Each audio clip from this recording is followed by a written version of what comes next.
Selamat mendengarkan podcast ini. Sebenarnya tidak banyak orang yang benar-benar bisa dikatakan sebagai bertuhan. Bertuhan artinya menjalani hidup di hadapan Dia. Menjalani hidup dalam kesadaran di hadapan Dia, di hadapan Tuhan, saudara. Orang yang bertuhan, orang yang tidak pernah tidak menghubungkan apa yang dia pikirkan, dia ucapkan, dan dia lakukan ya, dengan Tuhan.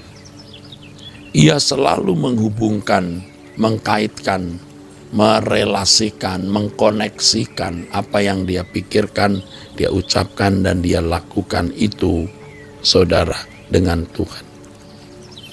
Sebenarnya itulah yang dimaksudkan oleh Paulus dengan pernyataan di dalam 1 Korintus 10 ayat 31.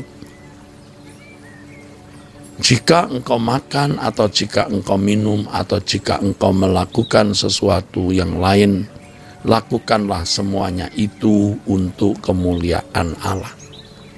Dan ini sama dengan yang dikatakan oleh yang mulia Tuhan kita Yesus Kristus ketika mengenakan tubuh daging seperti kita, saudaraku.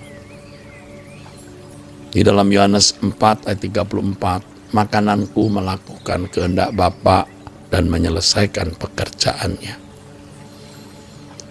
Sebenarnya sangat tidak mudah, bertuhan itu tidak mudah, saudaraku.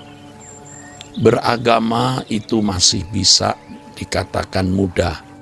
Menjalankan kegiatan aktivitas agama sesuai dengan hukum dan tatanan agama yang dianut.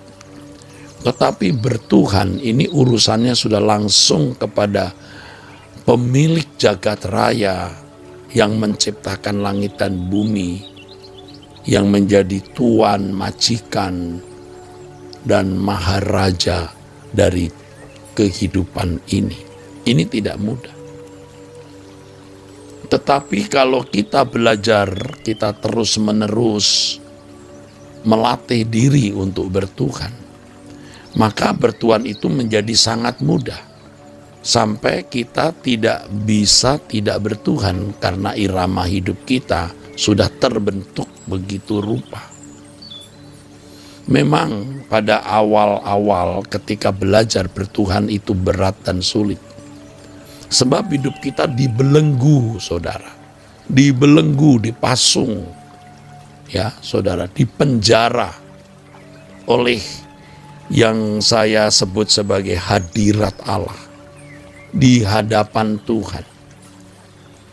Kalau kita bertuhan, kita tidak bisa hidup suka-suka sendiri.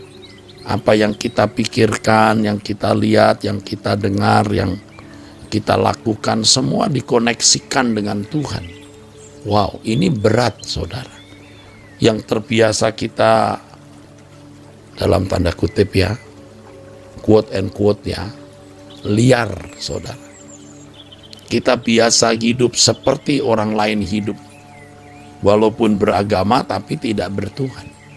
Sekarang harus dibelenggu, dipasung, dipenjara di hadapan Allah. Ini tidak mudah, saudaraku. Kita menjadi orang-orang yang benar-benar terkungkung. Kita harus selalu mengkoneksikan apa yang kita pikir, kita ucapkan, kita lakukan dengan Tuhan. Artinya selalu dipertimbangkan apakah ini sesuai dengan kehendak Allah atau tidak. Kehidupan seperti ini barulah disebut sebagai hamba Tuhan. Kita diperbudak, disubordinasi, didominasi, dikuasai oleh Tuhan dalam kekuasaan Tuhan, saudara. Ya, ironi sekali saya sebagai pendeta yang sudah puluhan tahun menjadi Kristen sejak lahir, baru mengerti yang namanya bertuhan itu begini ya. Nah, kita sudah terlanjur memiliki irama hidup yang suka-suka sendiri, dalam kutip quote unquote liar itu. Sekarang kita mau hidup di dalam belenggu Tuhan, wah tidak mudah saudara, tidak mudah.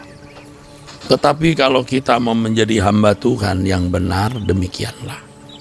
Kita harus mengkondisi hidup kita. Allah tidak mengkondisi dengan paksa. Allah memberikan bimbingan dan tuntunan. Tetapi kita sendiri yang harus mengkondisi hidup kita untuk takluk di bawah otoritas Tuhan. Ayo, sebelum Anda terlambat. Ya, kenapa saya katakan sebelum Anda terlambat? Sebab pada satu titik Anda tidak mampu lagi untuk hidup di dalam otoritas Tuhan. Ya, apalagi orang-orang yang pikirannya jahat, bagaimana ia bisa untung, tidak peduli orang buntung, ya. Bagaimana orang dipermalukan sementara hatinya dipuaskan. Orang-orang seperti itu adalah orang-orang yang ada dalam belenggu kuasa kegelapan. Kalau seseorang terus-menerus hidup di dalam belenggu kuasa kegelapan, sampai titik tertentu dia tidak akan pernah bisa menjadi orang yang ada di belenggu Tuhan. Jadi tidak mudah untuk keluar dari belenggu setan masuk belenggu Tuhan. Dalam keadaan netral saja, ya tidak dalam belenggu dua-duanya saudara. Tidak mudah orang ada dalam belenggu Tuhan. Apalagi kalau orang sudah ada di belenggu Tuhan. Apalagi kalau seorang sudah di belenggu setan. Dia tidak bisa di belenggu Tuhan. Tetapi kalau orang sudah di belenggu Tuhan, dia tidak mungkin bisa masuk belenggu setan. Jadi ada titik tidak balik. Titik tidak balik orang menjadi jahat dan tidak pernah menjadi baik. Titik tidak balik, point of no return, menjadi anak-anak setan. Tetapi ada titik tidak balik, orang-orang yang menjadi anak-anak Allah yang tidak pernah menjadi anak-anak setan. Tuhan Yesus mati di kayu salib itu membebaskan kita dari belenggu setan. Tetapi tidak langsung secara otomatis kemudian masuk menjadi orang ada dalam belenggu Tuhan. Kita dikeluarkan dari penjara setan, diberi potensi untuk keluar dari belenggu setan. Nah, apakah kita memberi diri masuk dalam belenggu Tuhan? Itu tergantung kita, saudaraku. Tergantung kita. Itu tergantung saudara, tergantung saya, tergantung masing-masing individu.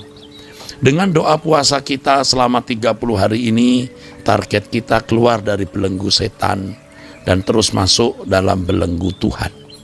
Target kita benar-benar bisa bertuhan. Kita benar-benar bisa bertuhan, saudaraku. Kita benar-benar bisa hidup di dalam belenggu Tuhan dan terus-menerus ada di dalam persekutuan dengan Tuhan. Puji Tuhan, saudaraku. Ini pesan Bapa di surga bagi saudara dan saya. Ini pesan dari Tuhan, ini nasihat dari Tuhan. Itulah sebabnya dikatakan di dalam firman Tuhan, di Galatia pasal 5 ayat 1, supaya kita sungguh-sungguh merdeka, Kristus telah memerdekakan kita. Karena itu berdirilah teguh dan jangan mau lagi dikenakan kuk perhambaan. Kita akan mendapat lawatan yang lebih dahsyat sejak pagi.